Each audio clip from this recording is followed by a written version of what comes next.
Жаңа майым аз ба деп едім, қараңыздар, кішкене ғана майдан қаншама май шықты, қаздың майы.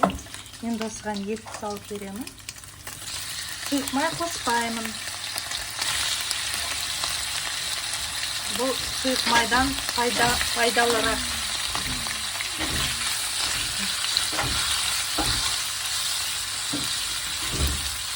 На сковородке тез жырып кетеді екен, қараңыздаршы. Сондықтан міне мынадай лопатканы, силиконовый лопатканы қолданып жатырмын. Етіміз қуырып аламыз. Ет шамал болса да қуырса, сосын суға пісірсе, дәмдірек болады. Жай бірден суға пісіргеннен гөрі, шамалы болса да майға қарып алсаңыз, дәмді болады. Әрине үстіне су құямыз.